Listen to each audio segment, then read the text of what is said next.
El aire en el piso 50 de la Torre Legado, en el corazón de Santa Fe, Ciudad de México, era tan delgado y frío como el cristal que separaba a Alejandro del resto del mundo. Abajo, un mar de luces y tráfico se movía con una urgencia silenciosa, un monstruo de concreto y cristal que él mismo había ayudado a alimentar. Dentro de su despacho, el silencio era casi quirúrgico, roto únicamente por el zumbido casi imperceptible del aire acondicionado y el lejano murmullo de la ciudad. El olor a cuero italiano de los sillones y a papel caro se mezclaba en una fragancia que olía a poder, a victoria, a soledad. Muebles de diseño minimalista, paredes de un blanco impecable y una inmensa mesa de caoba pulida reflejaban una versión distorsionada y alargada de los dos ocupantes de la sala, como si el propio entorno quisiera acentuar la distancia que los separaba. Alejandro, a sus 48 años, era la viva imagen del éxito esculpida en mármol. Su traje de Brioni, cortado a la medida, no tenía una sola arruga. Su reloj Patek Philippe brillaba discretamente bajo la luz halógena. Las canas en sus sienes, perfectamente peinadas, le conferían un aire de distinción y autoridad. Sin embargo, su rostro contaba una historia diferente, una de batallas perdidas en frentes invisibles. Sus ojos, alguna vez encendidos con la llama de la ambición que le permitió levantar un imperio de la construcción, estaban ahora opacos, desprovistos de aquel brillo rapaz. Sostenía la pluma Montblanc como si pesara una tonelada, consciente de que estaba a punto de demoler la única construcción que realmente había importado en su vida, una que no tenía cimientos de acero, sino de promesas y sueños compartidos. Frente a él, al otro lado de la vasta extensión de caoba, estaba Sofía. Su silencio era más elocuente que cualquier grito. Mantenía la espalda recta, una postura forzada que delataba el esfuerzo titánico por no desmoronarse. Su mirada no se posaba en Alejandro, sino en la vista panorámica, como si buscara una salida de emergencia en el horizonte de edificios. La distancia entre ellos no era de metros, sino de años de ausencias, de cenas frías, de cumpleaños olvidados y de palabras no dichas que se habían solidificado en un muro de resentimiento. El abogado, un hombre de rostro impasible y gestos eficientes, carraspeó ligeramente. Un recordatorio sutil de que el tiempo, en este nivel de la sociedad, era el activo más costoso, y el de ellos se había agotado por completo. El Essence, documento sobre la mesa, parecía respirar. Una entidad viva y malévola cuyas cláusulas y anexos eran las lápidas de su historia en común. Cada página representaba una concesión, una división de bienes, la custodia compartida de un corazón de 9 años que no entendía de contratos ni de fracasos adultos. El abogado deslizó el contrato un centímetro más hacia Alejandro, un gesto final y pulcro. Solo necesita firmar aquí, señor Alarcón. Y aquí. La voz del hombre era neutra, profesional, la misma que usaría para cerrar un trato multimillonario, ignorando por completo que lo que se estaba cerrando no era un negocio, sino el universo entero de una familia que había dejado de orbitar en el mismo centro. Justo en el instante en que la punta de la pluma de oro rozó el papel, un zumbido insistente y profano vibró sobre la mesa. Era su celular personal, el que rara vez sonaba en horas de trabajo. El abogado frunció el ceño con impaciencia, un microgesto de desaprobación. Sofía ni siquiera parpadeó, pero Alejandro, movido por un impulso que no supo explicar, un último acto de rebelión contra el final programado, apartó la pluma y tomó el teléfono. La pantalla brillaba con un nombre: Mateo. Por un segundo dudó. Contestar era posponer lo inevitable, profanar la solemnidad de este funeral. Pero sus dedos se movieron solos, deslizando el icono verde. Acercó el teléfono a su oído y una voz pequeña, un hilo de luz en la oscuridad solemne de la oficina, lo atravesó todo. «Papi». La voz de Mateo sonaba frágil, pero cargada de una urgencia infantil que contrastaba brutalmente con la frialdad del entorno. «Me lo prometiste. ¿Verdad que todavía vamos a construir la casa del árbol este fin de semana?» La pregunta no era un reproche. Era una afirmación de fe, la certeza de un niño que aún creía que las promesas de su padre eran más sólidas que cualquier rascacielos. La pregunta, tan simple, tan inocente, golpeó a Alejandro no como un susurro, sino como un trueno. La imagen del rostro esperanzado de su hijo, con sus ojos grandes y expectantes, inundó su mente, borrando las cláusulas del divorcio, la mirada vacía de Sofía y la imponente vista de la ciudad. La promesa olvidada, sepultada bajo toneladas de juntas directivas y planes de expansión, resurgió con una fuerza devastadora. La pluma Montblanc se deslizó de entre sus dedos y cayó sobre la mesa de caoba con un golpe seco y resonante, un punto final metálico y discordante para la farsa que estaba a punto de cometer. El sonido, amplificado por el silencio sepulcral, hizo que tanto Sofía como el abogado levantaran la vista hacia él. Alejandro ya no los veía. Levantó la mirada hacia su esposa y por primera vez en lo que parecieron años, no vio a la mujer resentida ni a la adversaria legal. Vio a Sofía, la madre de su hijo, con el mismo dolor y la misma devastación reflejados en sus ojos. Los muros que había construido a su alrededor, ladrillo a ladrillo de orgullo y trabajo, se derrumbaron en un instante. Se puso de pie bruscamente con un movimiento que derribó su silla. «No puedo», dijo con una voz rota e irreconocible. «No voy a renunciar a nuestra familia». Y sin mirar atrás, abandonó la oficina, dejando un contrato sin firmar, a 2 personas en estado de shock y el eco de la promesa de una casa en un árbol flotando en el aire. Si esta historia ya te está atrapando, suscríbete a nuestro canal para no perderte cómo termina. Y déjanos un comentario contándonos desde qué ciudad del mundo nos estás viendo. Tu apoyo nos ayuda a seguir creando contenido que te llegue al corazón. El viaje en el ascensor fue un descenso vertiginoso, no solo de 50 pisos, sino a través de las capas de autoengaño que había construido durante años. Cada número descendente en la pantalla digital parecía despojarlo de un título: director general, magnate, el rey Midas de la construcción. Cuando las puertas se abrieron en el vestíbulo de mármol y cristal, Alejandro Alarcón ya no se sentía como el licientos dueño del edificio, sino como un intruso, un fantasma huyendo de la escena de su propio crimen. Atravesó el lobby a grandes zancadas, ignorando el saludo respetuoso del personal de seguridad. Su mente era un torbellino de una sola palabra, un solo nombre: Mateo. La promesa. Una promesa tan pequeña en la escala de sus negocios multimillonarios, pero que en ese momento se había revelado como la viga maestra que sostenía el único edificio que importaba. El caos del tráfico de la Ciudad de México los recibió como un reflejo de su tormenta interior. Al volante de su Mercedes blindado, un vehículo diseñado para aislarlo del mundo, se sentía más expuesto que nunca. Los claxones impacientes, el mar de coches detenidos en el viaducto, los vendedores ambulantes que se colaban entre los carriles. Todo parecía un juicio, un recordatorio de la vida real que había observado desde la distancia aséptica de su torre de marfil. Durante años había navegado por esta ciudad como un conquistador, viendo cada terreno baldío como una oportunidad, cada edificio antiguo como un obstáculo a demoler. Ahora, por primera vez, se veía a sí mismo como una pieza más del caos, un hombre perdido, sin un plano que le indicara el camino de regreso a casa. La llegada a su casa en las lomas de Chapultepec fue como cruzar a otra dimensión. El aire olía a tierra mojada y a jazmines en flor, un aroma que había olvidado por completo. El silencio aquí no era opresivo y frío como en su oficina, sino cálido y lleno de vida, poblado por el canto de los pájaros y el susurro del viento entre los fresnos. La imponente fachada de la casa, que siempre había visto como un símbolo de su éxito, ahora le parecía una fortaleza que lo había mantenido alejado de su propia familia. Estacionó el coche de cualquier manera, dejando la puerta abierta, y corrió hacia la entrada, sintiendo una urgencia que no había experimentado ni en la negociación más hostil de su carrera. Fue recibido por Elena, la ama de llaves que llevaba más tiempo con la familia que muchos de sus socios comerciales. La mujer lo miró con una mezcla de sorpresa y preocupación, no acostumbrada a verlo a esa hora del día, y mucho menos con el rostro desencajado y la corbata aflojada. «¿Se encuentra bien, señor?», preguntó con su habitual discreción. Alejandro apenas pudo articular palabra. «¿Dónde está Mateo?», fue lo único que logró decir, su voz sonando extraña, desesperada. «En su cuarto, señor, jugando».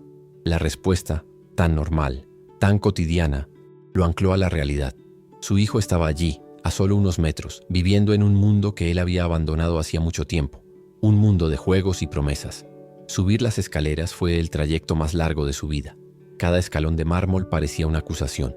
Recordó la última vez que había subido corriendo por ellas. Fue cuando un negocio importante casi se cae y necesitaba unos documentos de su estudio. Nunca por su hijo. Se detuvo frente a la puerta de la habitación de Mateo, una mano temblorosa apoyada en el marco. Escuchó el sonido de pequeñas figuras de acción chocando entre sí, acompañado de los efectos de sonido que el propio niño hacía, el sonido de la inocencia. Tuvo miedo, un miedo paralizante a abrir esa puerta y encontrar en los ojos de su hijo el reflejo de su propio fracaso, el peso de todas las promesas rotas que antecedieron a la de la casa del árbol. Su mente se inundó de recuerdos, fragmentos de un pasado que había archivado bajo la etiqueta de costos, colaterales del éxito. Vio a un Mateo de 5 años esperándolo disfrazado de superhéroe en la puerta hasta quedarse dormido en el sofá. Recordó la llamada que hizo desde Tokio para disculparse por perder su festival de primavera en la escuela, prometiéndole un regalo increíblemente caro como compensación. Cada recuerdo era una herida abierta. Se dio cuenta de que había pasado años construyendo un legado de concreto y acero, un imperio para que su hijo lo heredara, sin entender que lo único que Mateo realmente quería heredar eran sus tardes, sus fines de semana, su presencia. La adicción al trabajo se había apoderado de él de forma sigilosa. Empezó como un deseo de darle a su familia todo lo que él no tuvo, pero se transformó en una bestia insaciable. El rugido de la maquinaria en una nueva construcción era más gratificante que una conversación en la cena. La adrenalina de cerrar un trato imposible era más potente que la alegría de un partido de fútbol en el jardín. Se había convertido en un experto en la gestión de proyectos de miles de millones de pesos, pero un completo analfabeto en el lenguaje de los afectos. Había aprendido a leer planos complejos, pero no sabía leer la tristeza en los ojos de su esposa o la soledad en los de su hijo. Y Sofía recordó su transformación con una punzada de dolor y culpa. La recordó al principio llena de vida, apoyándolo, llevando con orgullo el apellido Alarcón. Luego, la vio empezar a marchitarse lentamente, como una planta privada de sol. Sus conversaciones se volvieron monólogos de ella, interrumpidos por las notificaciones de su teléfono. Sus invitaciones a cenar fuera se convirtieron en cenas solitarias para ella en la inmensa mesa del comedor. La vio construir su propio mundo, uno en el que él no era necesario, un mecanismo de autodefensa contra la indiferencia de él. El divorcio no había sido una decisión repentina, había sido la declaración de una muerte que había ocurrido mucho tiempo atrás. Mateo creció en Misfwechentonsche, medio de esa guerra fría, un niño rodeado de todos los lujos imaginables, pero con un déficit crónico de afecto paterno. Sus juguetes más caros eran monumentos a la ausencia de su padre, el pony que le regaló por su 7º cumpleaños, el set de realidad virtual de última generación, la bicicleta de fibra de carbono. Todos eran intentos torpes de llenar un vacío que no se podía llenar con dinero. Alejandro ahora comprendía que cada regalo era una disculpa silenciosa, una admisión de culpa envuelta en papel de colores brillantes. Y Mateo, con la sabiduría intuitiva de los niños, siempre había preferido un simple abrazo al objeto más espectacular. La promesa de la casa del árbol había surgido en uno de esos raros momentos de conexión. Fue una tarde de domingo, 6 meses atrás. Habían estado en el jardín y Mateo, con un libro de cuentos en la mano, le señaló un viejo fresno. «Papi, aquí podríamos construir una fortaleza como en el libro, solo para nosotros dos». Alejandro, en un impulso genuino de afecto, se había arrodillado, lo había mirado a los ojos y le había dicho: «Es una gran idea, campeón. Te lo prometo. La construiremos juntos». Vio la fe incondicional en los ojos de Mateo en ese momento. Una fe que él, con su negligencia, había estado a punto de demoler para siempre. Finalmente respiró hondo y giró el pomo de la puerta. Mateo estaba en el suelo, de espaldas a él, completamente inmerso en una batalla épica entre dinosaurios y robots. La habitación estaba llena de luz, de colores, de vida. Por un momento, Alejandro se sintió como un espectro, un ser de un mundo gris y sombrío invadiendo un santuario de pureza. «Mateo», dijo en voz baja. El niño se giró y sus ojos se abrieron de par en par, una mezcla de sorpresa y alegría pura. «Papi», exclamó dejando caer sus juguetes. Corrió hacia él y lo abrazó con todas sus fuerzas, aferrándose a sus piernas. En ese abrazo, Alejandro sintió el peso de su redención y el calor de una segunda oportunidad. Se arrodilló para estar a su altura, una acción que le resultó extrañamente desconocida. Miró a su hijo a los ojos y vio en ellos la esperanza intacta. «Vine por nuestra casa del árbol», dijo Alejandro, su voz aún temblorosa. «¿Vamos a empezar ahora?», preguntó Mateo, sus ojos brillando con una ilusión que era a la vez hermosa y dolorosa de ver. Alejandro no tenía herramientas, no tenía un plan, no tenía idea de cómo construir una casa en un árbol, pero asintió. «Vamos a empezar ahora», afirmó, sellando una nueva promesa, esta vez con la intención de cumplirla. Sabía que no solo iba a construir una casa de madera, iba a reconstruir su vida, tabla por tabla. Justo en ese momento Sofía apareció en el umbral de la puerta. Su rostro era una máscara de incredulidad y desconfianza. Había escuchado la conversación desde el pasillo. Su mirada se cruzó con la de Alejandro por encima de la cabeza de Mateo, y la de ella estaba llena de dolor y escepticismo. No había ni una pizca de alivio en sus ojos, solo la fatiga de alguien a quien le han hecho la misma promesa demasiadas veces. El ambiente se cargó de una tensión palpable. Mateo, sintiendo el cambio, miró de su madre a su padre, su sonrisa vacilante. La primera prueba de Alejandro no sería un clavo o un martillo, sería el muro de desconfianza de la mujer que había amado y herido profundamente. «¿Qué haces aquí, Alejandro?», preguntó Sofía, su voz fría y controlada, asegurándose de que Mateo no percibiera la hostilidad. «Pensé que tenías una firma importante». La ironía en sus palabras era afilada como un cuchillo. No era una pregunta, era una acusación, una forma de decirle: «No vengas ahora a jugar al padre del año, llegas tarde, años tarde». Alejandro se puso de pie lentamente, sintiendo el peso de su mirada. Sabía que las palabras no servirían de nada. Había gastado todo su crédito verbal. «Sofía, yo», comenzó, pero ella lo interrumpió con un gesto de la mano. «No, no aquí, no delante de él», dijo, protegiendo a Paisipas, su hijo, como una leona. El primer obstáculo externo se había manifestado. Sofía no era una enemiga, pero era la guardiana de un corazón herido, el de ella y el de su hijo. Exigiría mucho más que una aparición espontánea y una promesa renovada. Exigiría hechos, constancia, sacrificio. Alejandro entendió que su camino de regreso a su familia no sería un paseo triunfal. Sería una subida ardua y dolorosa, donde cada paso tendría que ser una prueba de su cambio. Asintió, aceptando sus términos. «Tienes razón», dijo, y luego se volvió hacia Mateo con una sonrisa forzada.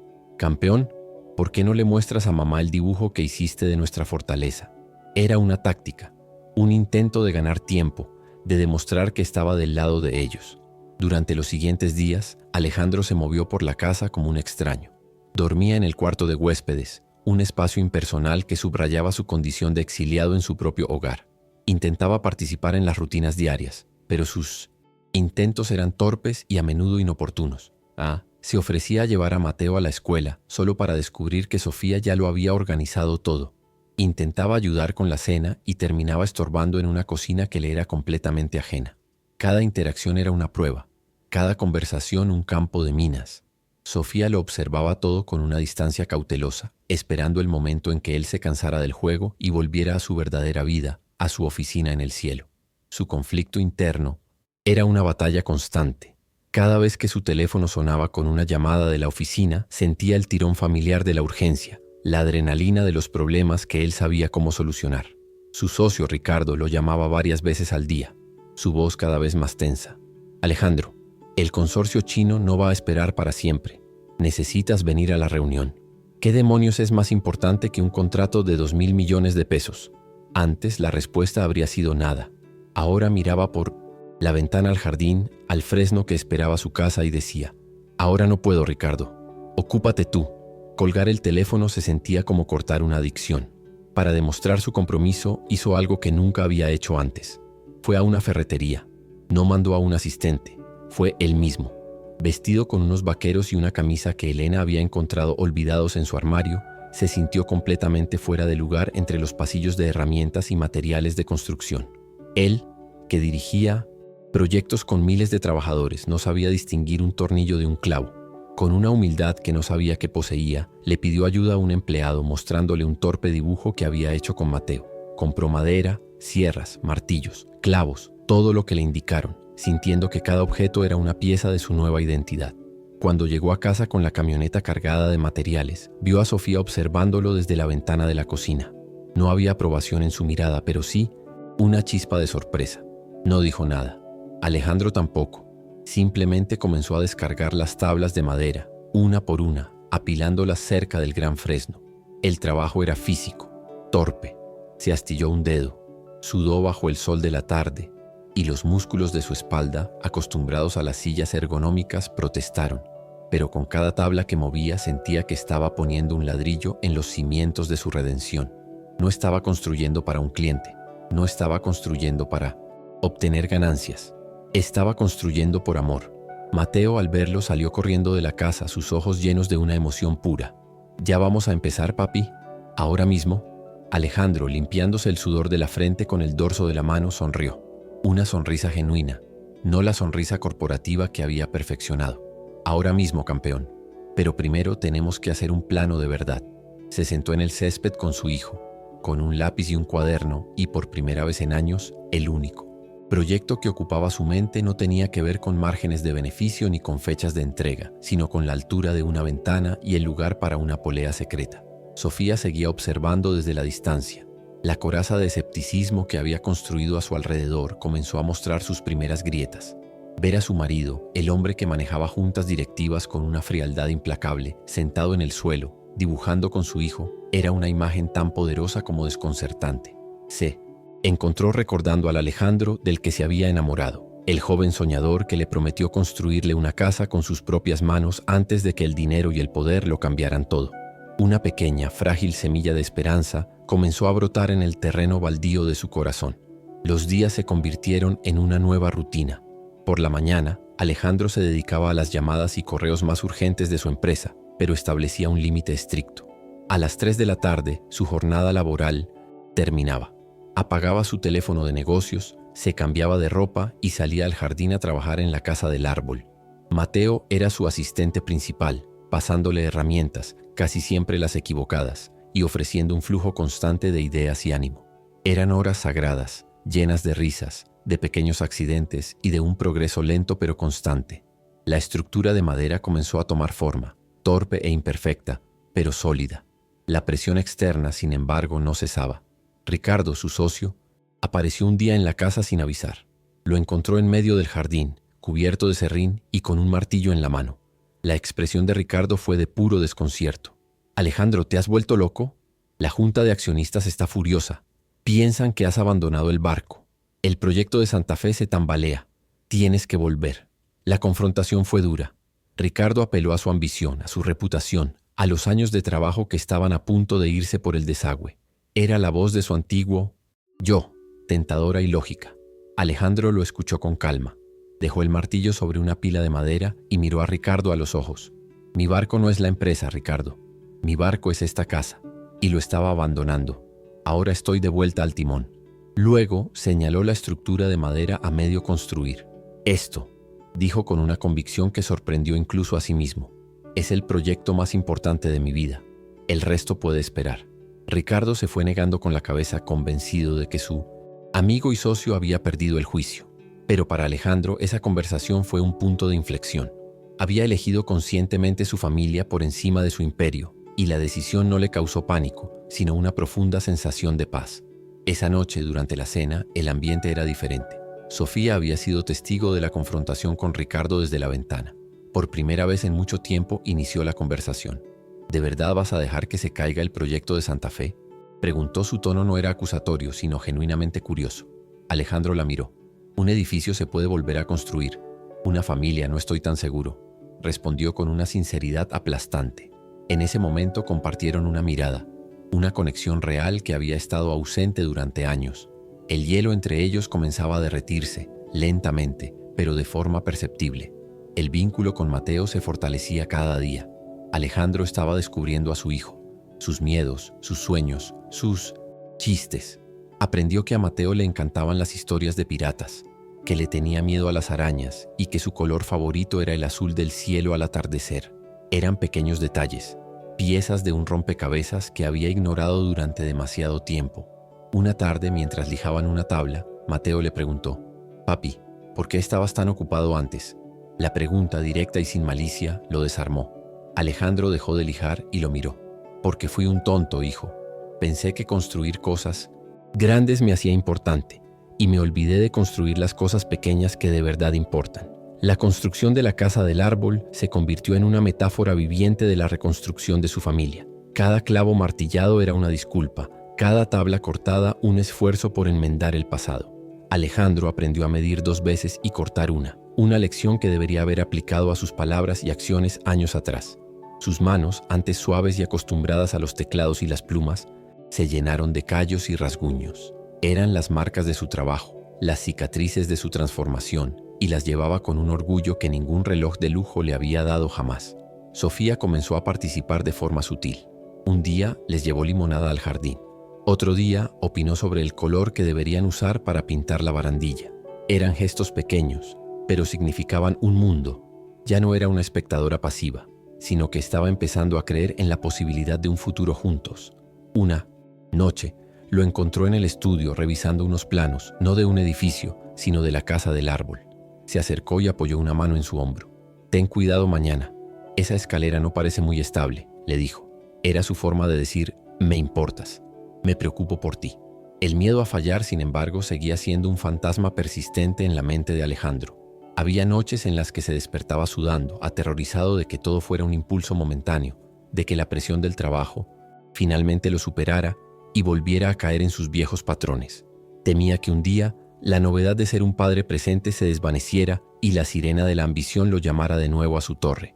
El mayor obstáculo no era Ricardo ni la junta de accionistas. Era la versión de sí mismo que había sido durante 20 años. Tenía que matarla cada día para que esta nueva versión pudiera vivir. Un sábado por la tarde, mientras trabajaban en el techo de la casita, se desató una tormenta repentina. La lluvia cayó a cántaros, obligándolos a refugiarse dentro de la estructura a medio terminar.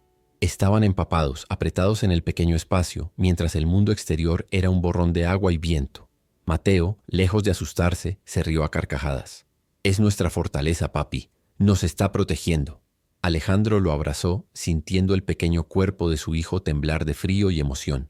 En ese momento, rodeado por las paredes imperfectas que había construido, se sintió más seguro y más en casa que en cualquier lujoso penthouse. Sofía los vio desde la casa. Vio a su marido y a su hijo, juntos, riendo bajo la tormenta, protegidos por una humilde casa de madera. Y en ese instante, todas sus dudas se desvanecieron. Vio la verdad en el esfuerzo de Alejandro. Vio la constancia en sus manos callosas. Vio el amor en la forma en que miraba a su hijo. Tomó 2 toallas del armario y un paraguas y salió bajo la lluvia torrencial. No para decirles que entraran, sino para unirse a ellos.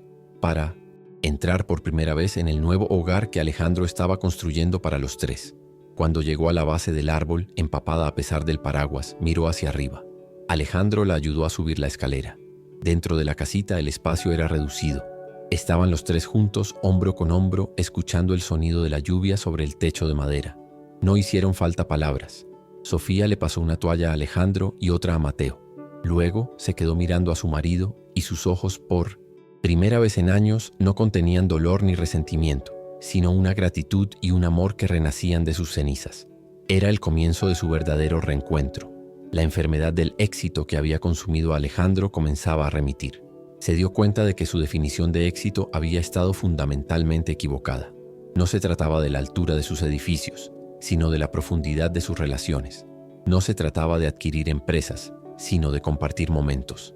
El verdadero poder no residía en su capacidad para mover mercados, sino en su habilidad para hacer reír a su hijo o para hacer que su esposa volviera a confiar en él. Estaba sanando, y en el proceso estaba sanando a su familia. A medida que la estructura de la casa del árbol se completaba, la tensión en la casa principal disminuía. Las cenas se llenaron de conversaciones. Los silencios ya no eran incómodos, sino pacíficos. Alejandro y Sofía comenzaron a hablar de nuevo, no solo de logística y de Mateo, sino de ellos mismos, de sus miedos, de sus esperanzas. Redescubrieron al otro, a la persona que se había perdido detrás de las máscaras de magnate y esposa trofeo. Estaban aprendiendo a ser un equipo de nuevo, enfrentando juntos los pequeños desafíos diarios. Un día, el teléfono de Alejandro sonó. Era Ricardo de nuevo, pero esta vez su tono era diferente. Lo del consorcio chino, lo resolví. Tuve que ceder en algunos puntos, pero el trato está salvado. La junta sigue escéptica, pero les dije que estabas manejando una crisis personal y que volverías. Alejandro sintió una oleada de gratitud por su amigo. Gracias, Ricardo, te debo una. No, respondió Ricardo. Quizás todos te debemos una a ti. Mi hija tuvo un recital de ballet ayer. Por primera vez en años apagué el teléfono y estuve allí. Quizás no estás tan loco después de todo. El cambio de Alejandro comenzaba a generar ondas. El trauma del abandono emocional que Mateo había sufrido comenzó a sanar. La seguridad de tener a su padre presente, constante y comprometido, estaba llenando los vacíos que los juguetes caros nunca pudieron llenar. Se volvió más extrovertido, más seguro de sí mismo. Ya no buscaba constantemente la aprobación de su padre, porque ahora la tenía de forma incondicional. La casa del árbol era su santuario, un símbolo tangible del amor y la dedicación de su padre, una prueba de que las promesas al final sí se podían cumplir. El aumento de la conexión afectiva entre los 3 era palpable. Sesiones manifestaba en gestos pequeños pero significativos. Una mano que busca a la otra mientras ven una película, una broma compartida en el desayuno, Un abrazo espontáneo en el pasillo. Alejandro había pasado de ser una figura de autoridad distante a ser un pilar central de la vida emocional del hogar. Estaba presente, no solo física, sino mental y emocionalmente. Y su presencia estaba transformando la atmósfera de la casa, de un museo silencioso a un hogar vibrante y lleno de amor. Finalmente, una tarde soleada, la casa del árbol estuvo terminada. No era perfecta. Algunas tablas estaban ligeramente torcidas y la pintura no era del todo uniforme, pero era fuerte, era segura y estaba hecha con amor. Alejandro, Sofía y Mateo estaban en el jardín mirándola. No era solo una casa en un árbol, era un monumento a su segunda oportunidad. Era la primera piedra de su nuevo hogar, uno construido no sobre cimientos de concreto, sino sobre los pilares del perdón, el compromiso y el amor redescubierto. ¿Qué les parece?, preguntó Alejandro, su voz llena de una emoción contenida. Mateo gritó de alegría y fue el primero en subir corriendo por la escalera de cuerda que habían instalado. Sofía no miró la casa del árbol, miró a Alejandro. Se acercó a él y le tomó la mano. Sus manos callosas y ásperas entrelazadas con las de ella.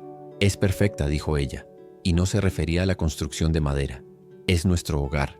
Y con esa simple frase, el segundo acto de sus vidas llegaba a su fin, dando paso a un clímax que no sería de tensión y conflicto, sino de una profunda y sanadora declaración de amor. El último clavo encontró su lugar con un golpe sordo y definitivo. El sol de la tarde se derramaba sobre el jardín de las lomas, tiñendo el césped de un tono dorado y anaranjado. La casa del árbol, finalmente terminada, descansaba sobre las robustas ramas del fresno, no como una obra maestra de la carpintería, sino como un testimonio de perseverancia y amor. Olía a pintura, fresca y a madera de pino, un aroma a nuevos comienzos que se mezclaba con el perfume de los jazmines cercanos. Alejandro dio un paso atrás, sus manos en las caderas, y contempló la pequeña estructura. Cada tabla imperfecta, cada unión ligeramente desigual, contaba la historia de las últimas semanas. La crónica de un hombre que había aprendido a construir de nuevo desde los cimientos de su propio corazón. Mateo soltó un grito de pura alegría y, sin esperar invitación, trepó por la escalera de Oceantelis, cuerda con la agilidad de un mono. Sus risas resonaban desde el interior de la casita, un sonido que era la más dulce de las aprobaciones. Momentos después, su cabeza apareció por la ventana, sus ojos brillando con una felicidad incontenible. «Es increíble, papá. Es mejor que en mis sueños». Esa frase tan simple y tan sincera fue para Alejandro más gratificante que cualquier elogio recibido en la portada de una revista de negocios. Vio a su hijo colocar a su dinosaurio de plástico favorito en el alféizar de la ventana como un guardián, reclamando ese espacio como su reino, un santuario a salvo de las tristezas del mundo adulto. Sofía se había acercado sin que él se diera cuenta. Se detuvo a su lado y juntos observaron a su hijo. No hacía falta decir nada. Compartían un momento de pura y simple felicidad parental, una experiencia que el dinero no podía comprar y que las ausencias habían robado durante demasiado tiempo. El silencio entre ellos ya no era un abismo de resentimiento, sino un espacio cómodo, lleno de un entendimiento tácito. El objetivo tangible, la casa del árbol, se había cumplido. Ahora quedaba el trabajo más difícil, la reconstrucción de la confianza, la sanación de las heridas que aún supuraban bajo la superficie. Fue ella quien rompió el silencio, su voz suave, casi un susurro. Es hermosa, Alejandro. De verdad lo hiciste». No se refería solo a la casa, se refería a todo, a quedarse, a intentarlo, a soportar su escepticismo y la presión de su otro mundo. Había una vulnerabilidad en su tono que Alejandro no había escuchado en años, un permiso implícito para que él finalmente pudiera hablar sin las barreras que ambos habían levantado. Él se giró para mirarla, y en sus ojos ella no vio al magnate, sino al hombre del que se había enamorado, con sus miedos y sus esperanzas a la vista de todos. Él tragó saliva, buscando las palabras adecuadas, sabiendo que este era el momento decisivo. «¿Sabes?», comenzó, su voz un poco ronca por la emoción. «Pasé toda mi vida obsesionado con construir, rascacielos que tocaran el cielo, puentes que desafiaran la distancia. Quería dejar un legado, algo que llevara mi nombre, que demostrara que había triunfado». Hizo una pausa, su mirada clavada en la de ella, una confesión a corazón abierto. «Y en el proceso, me olvidé por completo de construir lo único que de verdad importaba. Me olvidé de construir nuestro hogar. Fracasé, Sofía. Como esposo y como padre, te fallé de la peor manera posible». La nova es admisión de su fracaso colgó en el aire entre ellos, desnuda y sin excusas. No culpó al trabajo, no culpó a la presión. Asumió toda la responsabilidad. Cada noche que llegaba tarde, cada llamada que contestaba en la cena, cada promesa que rompía, era un ladrillo que quitaba de nuestra casa, hasta que solo quedaron ruinas. Y yo era demasiado ciego y demasiado arrogante para darme cuenta. Estaba tan ocupado construyendo un imperio para que Mateo lo heredara, que no entendí que lo único que él necesitaba era a su padre. Las lágrimas comenzaron a asomar en los ojos de Alejandro. Lágrimas que no eran de autocompasión, sino de un arrepentimiento profundo y genuino. Se acercó un paso más a ella, sus manos temblando ligeramente. Tengo miedo, Sofía. Estoy aterrorizado. Tengo miedo de que esto sea solo un impulso, de que la bestia de la ambición vuelva a despertarse y me arrastre de nuevo a esa torre de cristal. Tengo miedo de volver a fallarte, de volver a romper el corazón de nuestro hijo, porque sé que no merezco una segunda oportunidad, pero te juro por mi vida que no hay nada en este mundo que desee más. Su vulnerabilidad era total, un desarme completo. El poderoso Alejandro Alarcón estaba de rodillas, no físicamente, pero sí en espíritu, suplicando por una redención que sabía que no había ganado. Esta casa, continuó señalando con la barbilla la estructura de madera, no es para Mateo, es para nosotros. Es la primera piedra, la primera tabla de un hogar que quiero reconstruir contigo si me dejas. Un hogar donde las promesas se cumplen, donde la cena es sagrada y donde el sonido más importante no es el de una notificación, sino el de nuestras risas. La miró fijamente, su alma entera expuesta en su súplica. Por favor, Sofía, dame la oportunidad de demostrarte que puedo ser el hombre que siempre debí haber sido. Déjame intentarlo de nuevo. Déjanos intentarlo de nuevo. Sofía lo miró, y las lágrimas que había contenido durante años finalmente se derramaron. Lloró por las noches de soledad, por la decepción, por el amor que creyó perdido para siempre. Pero también lloró de alivio, de ver la verdad innegable en los ojos de su marido. Vio las últimas semanas desfilar por su mente, sus manos callosas, su paciencia con Mateo, su rechazo a las demandas de su imperio, su presencia constante. Había visto el cambio, lo había sentido. El hombre que estaba frente a ella no era el mismo que se sentó en la oficina del abogado. Este hombre había vuelto a casa. Lentamente levantó una mano y le secó una lágrima de la mejilla. He visto lo que has hecho, Alejandro, dijo, su voz quebrada por la emoción. Y no hablo de la madera y los clavos. Su mano se posó suavemente sobre el pecho de él, justo encima de su corazón. Hablo de esto, de estar aquí, de luchar por nosotros cuando yo ya me había rendido. Hizo una pausa respirando hondo, tomando la decisión que definiría el resto de sus vidas. Sí, Alejandro. Sí, intentémoslo de nuevo. Construyamos nuestro hogar de nuevo, juntos. En ese instante, el peso de años de dolor y distancia se desvaneció. Alejandro la rodeó con sus brazos y la estrechó contra sí en un abrazo que lo era todo. Una disculpa, una promesa y un nuevo comienzo. Sofía se aferró a él, hundiendo el rostro en su hombro, sintiéndose segura y en casa por primera vez en mucho tiempo. No fue un abrazo de pasión, sino de una profunda y sanadora reconexión. Era el abrazo de dos almas perdidas que finalmente habían encontrado el camino de regreso la una a la otra, guiadas por la risa de su hijo desde una pequeña casa en un árbol. Desde su fortaleza de madera, Mateo los observaba. No entendía las palabras de los adultos, ni la complejidad de sus lágrimas, pero entendía perfectamente lo que veía. Vio a sus padres abrazados, no de forma tensa y formal como en las fiestas, sino de verdad. Vio la sonrisa a través de las lágrimas de su madre y la expresión de paz en el rostro de su padre, y una sonrisa radiante se dibujó en su rostro. Su deseo más profundo, el que pedía cada vez que soplaba las velas de su pastel, se estaba haciendo realidad. Su familia estaba junta, su familia estaba bien. Alejandro levantó la vista y se encontró con la mirada de su hijo. Mateo les saludó con la mano, su alegría un faro de luz que iluminaba el futuro. Alejandro y Sofía se separaron ligeramente del abrazo, pero sin soltarse las manos, y le devolvieron el saludo. Compartieron una mirada cómplice, una promesa silenciosa de que la felicidad de ese niño sería su brújula a partir de ese momento. La razón de todo su esfuerzo, de toda su lucha, estaba allí, sonriéndoles desde su castillo en el cielo.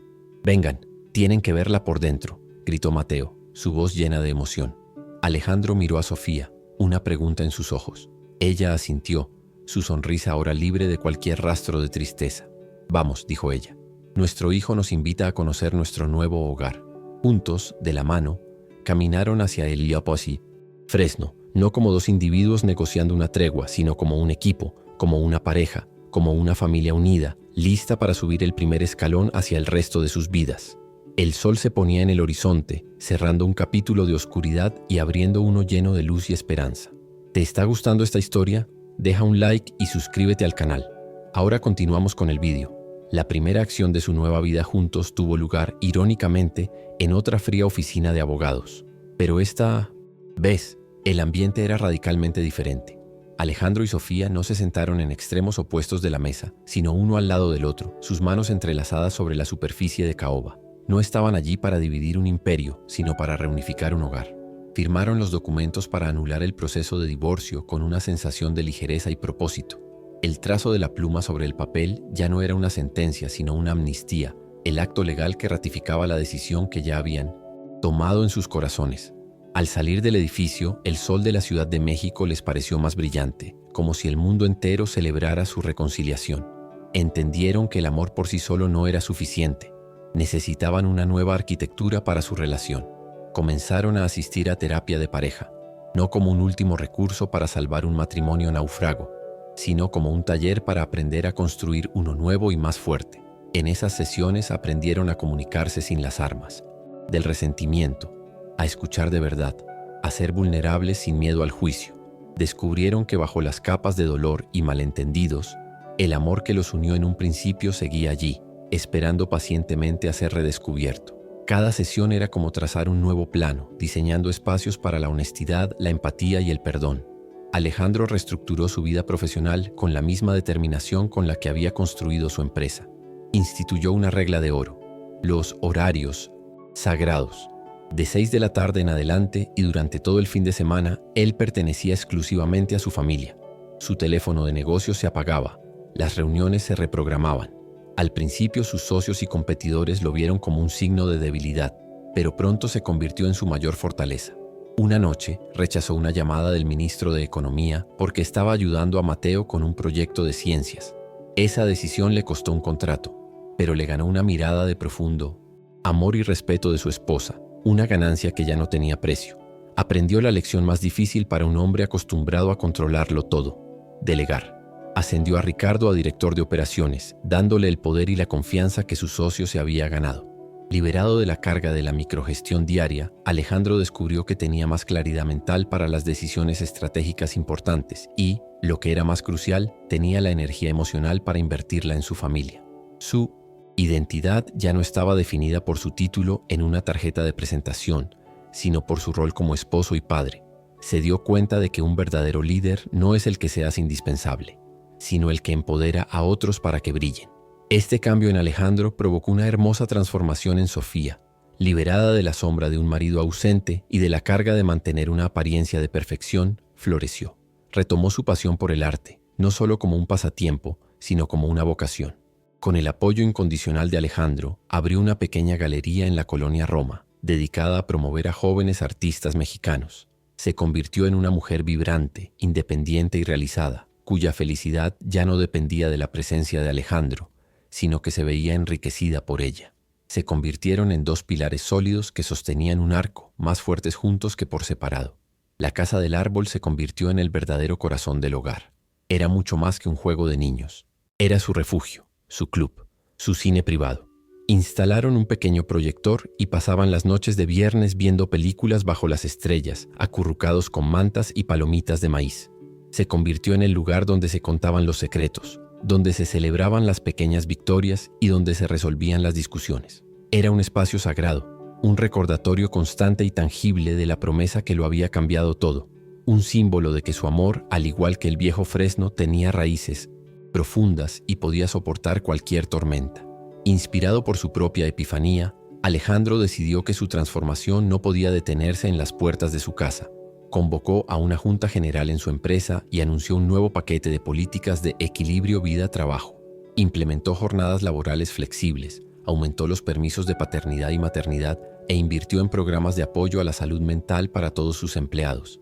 He aprendido por las malas, les dijo a sus trabajadores, que el éxito de esta empresa no vale nada si se construye sobre las ruinas de sus familias.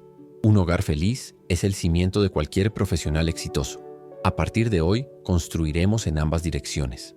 El impacto de estas nuevas políticas fue profundo y casi inmediato.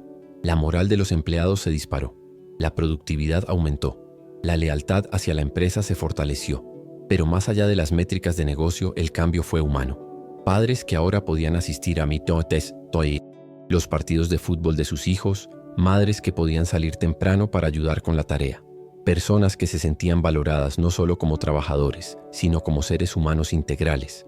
El legado de Alejandro ya no eran solo edificios de concreto, sino también las vidas que mejoraba, las familias que gracias a su ejemplo también se estaban reconstruyendo.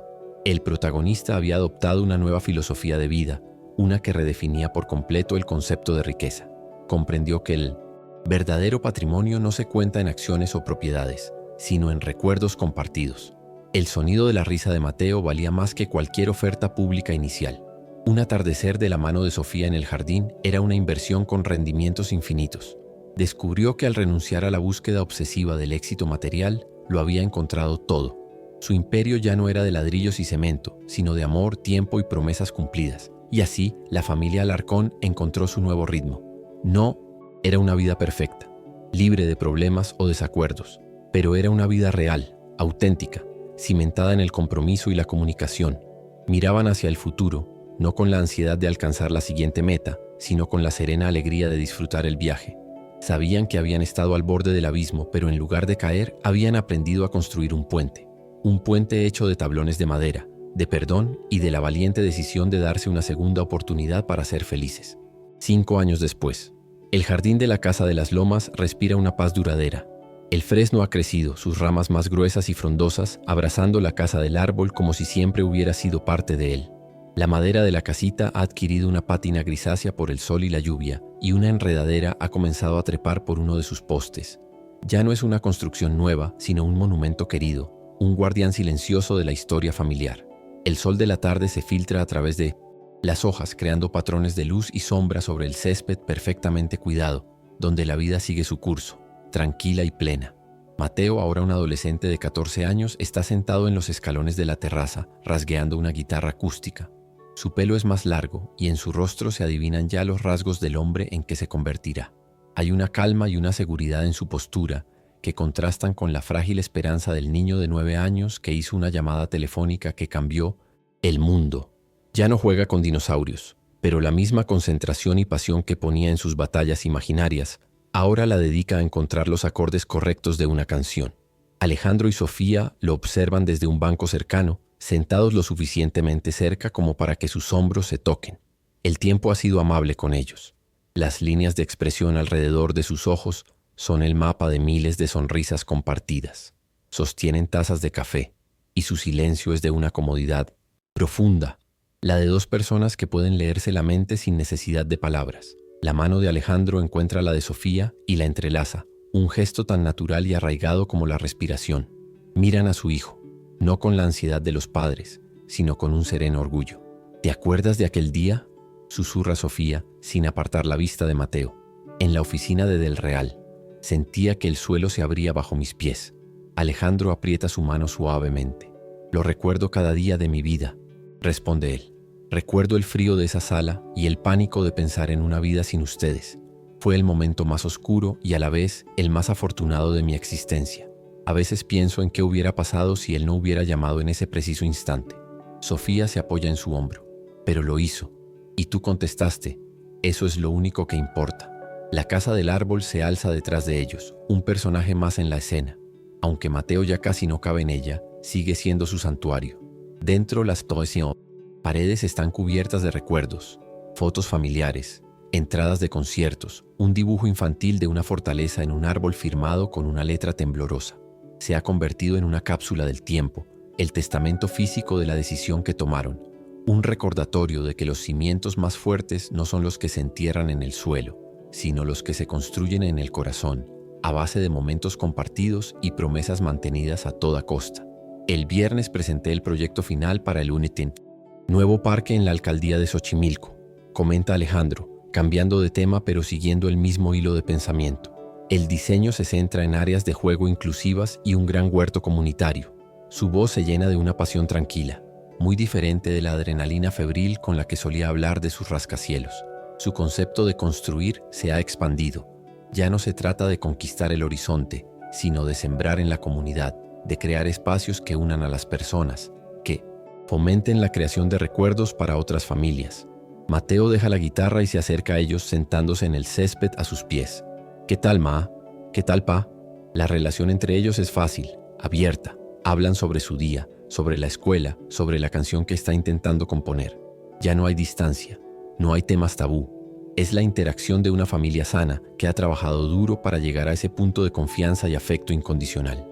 Alejandro le revuelve el pelo con cariño, un gesto que antes le habría parecido impensable en su rigidez corporativa y que ahora es su lenguaje natural. «Oye, pa», dice Mateo de repente, «el sábado vamos a ir a casa de Carlos. Su hermano pequeño quiere construir una rampa para patinar en su patio y me pidió que le ayudara a diseñarla y a conseguir los materiales. Me acordé de cuando hicimos la casa del árbol. Medir 2 veces, cortar una, ¿verdad?». Alejandro sonríe, una sonrisa amplia y genuina. La lección más importante que había aprendido no se había quedado con él, la había transmitido. El legado no estaba en los edificios ni en las cuentas bancarias. Estaba allí, en su hijo, que había aprendido a construir, no por ambición, sino por amistad. La escena se congela en esa imagen de paz doméstica. El padre, la madre y el hijo conversando tranquilamente en su jardín mientras el cielo se tiñe de tonos pálidos de rosa y malva. La melodía inacabada de la guitarra flota en el aire. La casa del árbol, su primer proyecto. Juntos los vigila desde las ramas del fresno, fuerte y protectora. Es la imagen de un final feliz, uno que no llegó por arte de magia, sino que fue construido día a día, con esfuerzo, perdón, y la valiente elección de poner el amor por encima de todo lo demás. El verdadero éxito al final no se mide en metros cuadrados construidos ni en los imperios que levantamos para impresionar al mundo. Se mide en los hogares que cultivamos en el corazón, en la fortaleza de los lazos que nos unen a quienes amamos. Porque las promesas más pequeñas, como construir una simple casa en un árbol, son a menudo las que sostienen el peso de nuestras vidas, recordándonos que la mayor riqueza que podemos poseer es el tiempo que compartimos y el amor que damos sin esperar nada a cambio. ¿Han hecho algún gesto de bondad que cambió una vida? Dejen un corazoncito si creen que el amor es más poderoso que cualquier riqueza. Comenten. El amor no tiene precio si ustedes también creen en la bondad humana. Suscríbanse para más historias de segundas oportunidades.